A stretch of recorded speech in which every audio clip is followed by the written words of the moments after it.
Now we've already seen that we can use the name daemon itself to report the version using -v. And of course we can use the service command to start, stop, restart, and even get the status coming back.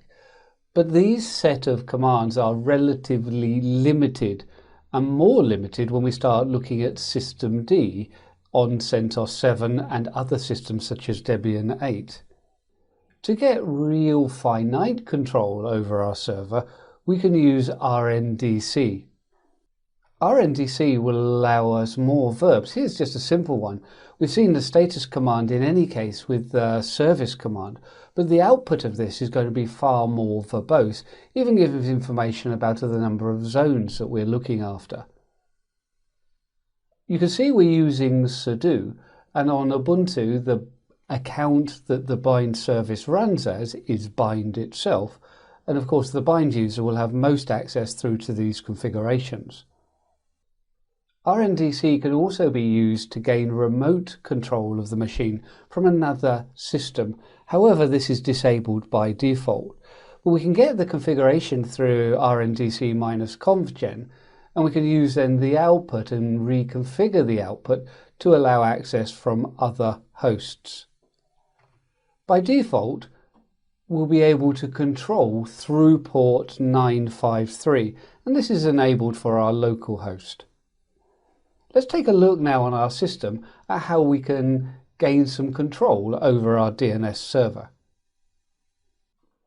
Now, of course, if I just use the service command, I'm a standard user, so I'm going to use sudo and then bind 9 and status. We can set in our password, and we got some basic information. Well, bind 9 is running, but that's as much as we can really see. It's not really a huge amount of information coming back here. But if we use sudo, and then we're going to change through to the bind account, so the DNS server, the bind 9 service, is running as the bind user on an Ubuntu system, and the service is bind 9. On other systems, the service might be named differently. For example, on the CentOS system, it's going to be called named, and the account that it uses is named. So of course we need a little bit of knowledge about the system on which we're working. We want to switch to the bind account because that's going to have most access to the configuration files. And we're going to use then our RNDC, and we're going to use then the status subcommand. Now when we go through and take a look at this, we can get a lot more information back. So how many CPUs, how many threads are running, the zones we can see, how many clients we've got connected, as well as the server is up and running. So this way we can get a lot more information about our system. It's not the only verb, but there are many verbs that we can use, including things like reloading a zone. So if we make changes to a zone, we can just reload that zone. Or if we've added a zone, we can just add in that zone configuration.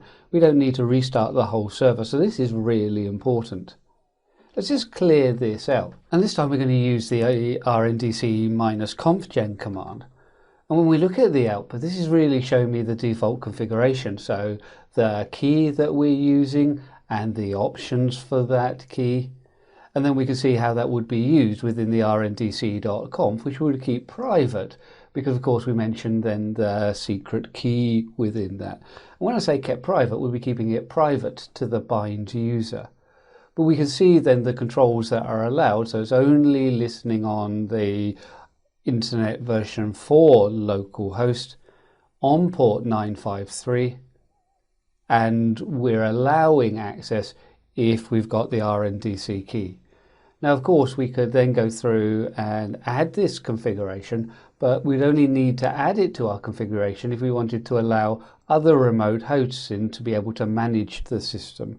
Often that isn't required, and it's just then we SSH into the host to gain control of the server.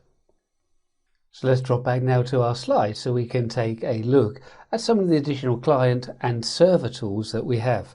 We'll start off by looking at the server tools.